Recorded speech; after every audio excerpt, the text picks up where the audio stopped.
இனியவர்களே வணக்கம்.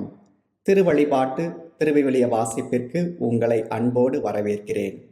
பாஸ்கா திருவிழிப்புக்குரிய வாசகங்களை நாம் புரிந்து கொள்வோம். அனைத்து திருவிழிப்புகளின் தாய் என அழைக்கப்படுகிறது இந்த பாஸ்கா திருவிழிப்பு. நாம் விழித்திருந்து ஆண்டவராகிய கடவுளுக்கு நம்முடைய வணக்கத்தை செலுத்துகிறோம்.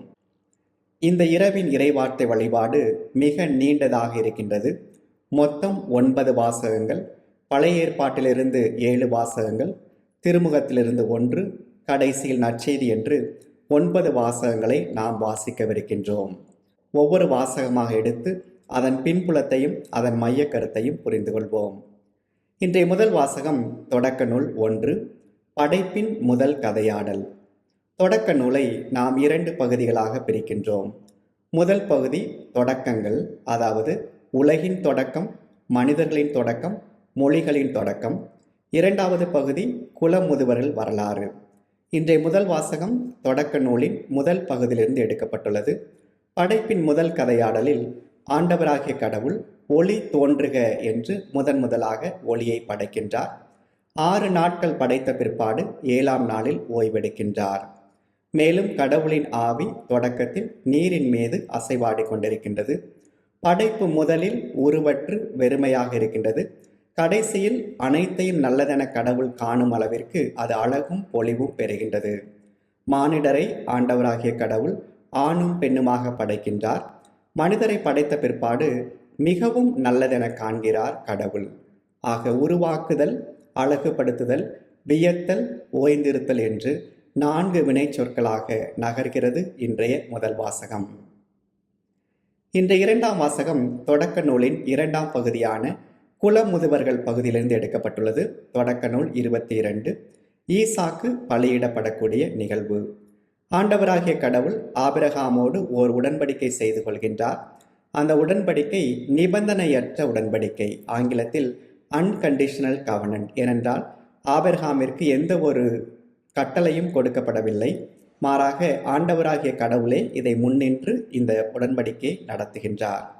இங்கே ஆண்டவராகிய கடவுள் ஆபிரகாமிற்கு வாக்குறுதி தந்தபோது அவருக்கு ஆசியையும் பிள்ளைகளையும் நிலத்தையும் தருவதாக வாக்களிக்கின்றார். அவ்வாறே இந்த 3ஐயும் கொடுக்கின்றார். ஆனால் ஆபிரகாமின் நம்பிக்கையை சோதிப்பதற்காக அவருடைய ஒரே மகனை பலியிடுமாறு ஆண்டவராகிய கடவுள் கட்டளையிடுகின்றார்.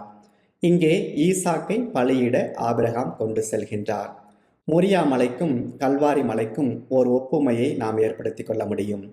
இங்கே ஆபிரகாம் தன்னுடைய மகன் ஈசாக்கை மொரியா மலையின் மீது பலியிடுமாறு அழைத்து செல்கிறார்.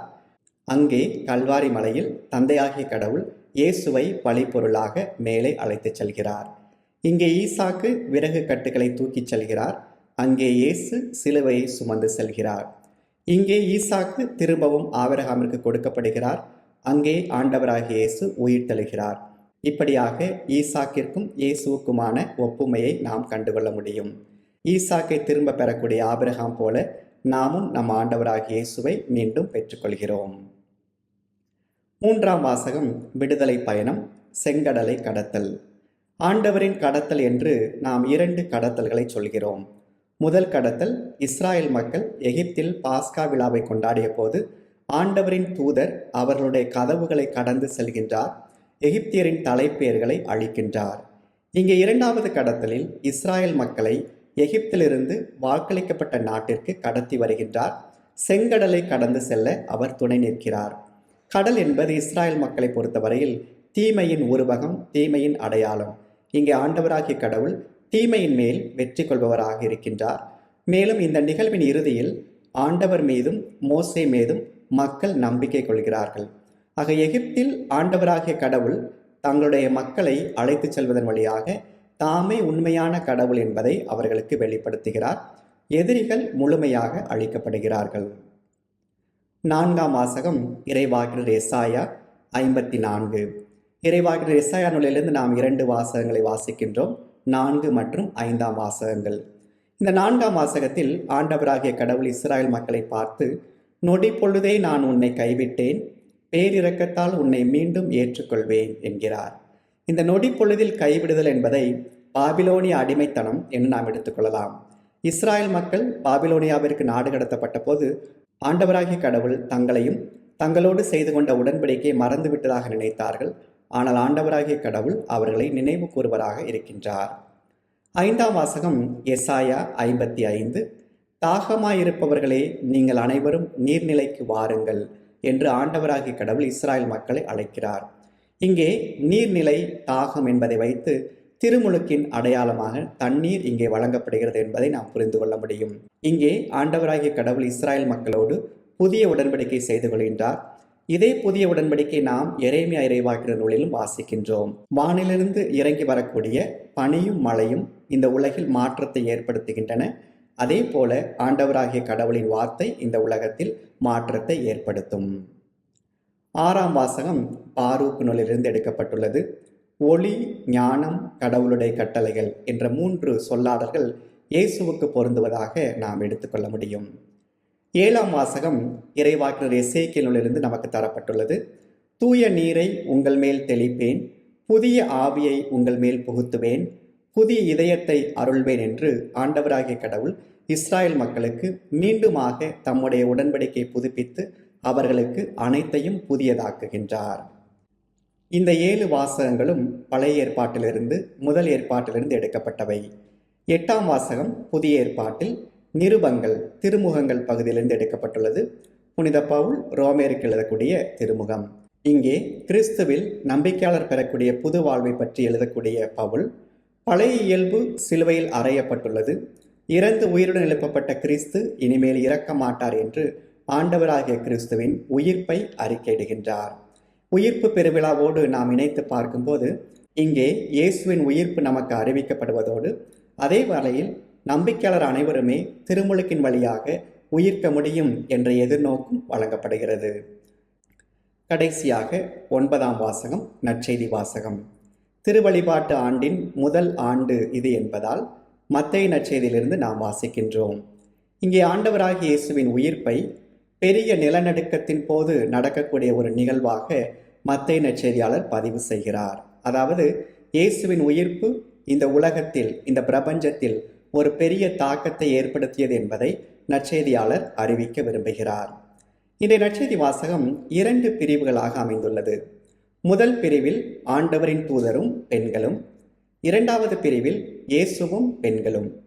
முதல் பிரிவில் ஆண்டவரின் தூதர் கல்லறைக்கு வந்திருந்த பெண்களை பார்த்து வந்து பாருங்கள், அவரை வைத்த இடத்தை வந்து பாருங்கள் என்று அழைக்கின்றார்.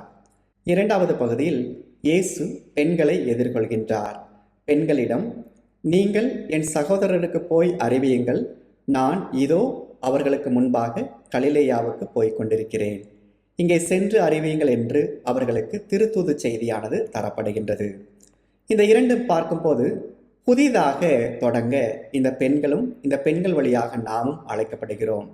ஆண்டவரின் தூதர் அவருடைய வாழ்க்கை பாதையை மாற்றுகிறார். அதாவது கல்லறையை நோக்கி வந்தவர்களை கலிலேயா நோக்கி அனுப்புகிறார் வானதூதர். ஆண்டவராகிய இயேசுவும் அதே வார்த்தைகளை சொல்லி அவர்களை அனுப்புகிறார். இயேசுவுடைய வாழ்க்கையை பொறுத்தவரையில் மத்தேயு நற்செய்தியில் கலிலேயாவில் தான் அவருடைய பணி தொடங்குகிறது. இங்கே திருத்தூதர்களை கலிலேயாவிற்கு மீண்டும் செல்லுங்கள் என்று அறிவிப்பதன் வழியாக அவர்கள் தங்களுடைய வாழ்வை மீண்டும் புதுப்பித்துக் கொள்ள, மீண்டும் தொடங்க இயேசு அழைப்பு விடுக்கின்றார்.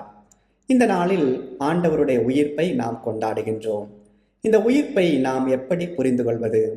உயிர்ப்பு எப்படி நிகழ்ந்தது என்று கேட்டால் நமக்கு விடை இல்லை. ஏனென்றால் இன்னைக்கு நாம் வைத்திருக்கிறது போல ஒரு சிசிடிவி கேமரா வைத்திருந்து இயேசுடைய உயிர்ப்பை யாரும் பதிவு செய்யவில்லை. உயிர்ப்பு எப்படி என்று நாம் கேட்பதை விட உயிர்ப்பு ஏன் என்று நாம் புரிந்து கொண்டால் நன்றாக இருக்கும். நம்முடைய வாழ்க்கையில் முடிவு என்பது இல்லை. நம்முடைய வாழ்க்கையின் அனைத்து முடிவுகளுமே விடிவு என கற்பிக்கிறது இன்றைய நாள். விதை உருவகத்தோடு நாம் புரிந்து கொள்ளலாம். விதையானது நிலத்திற்குள் வைத்து மூடப்படுகின்றது.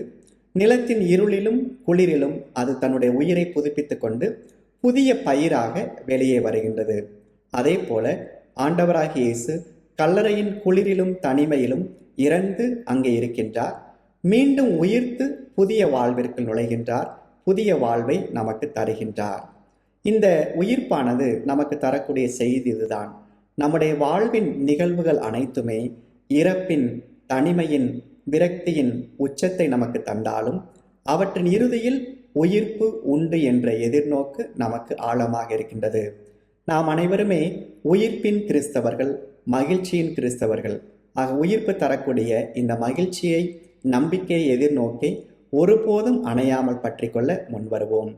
அனைவருக்கும் உயிர்ப்பு பெருவிழா வாழ்த்துக்கள். ஆண்டவராகிய கடவுள் நம்மை நிறைவாக ஆசிர்வதிப்பாராக. ஆமென்.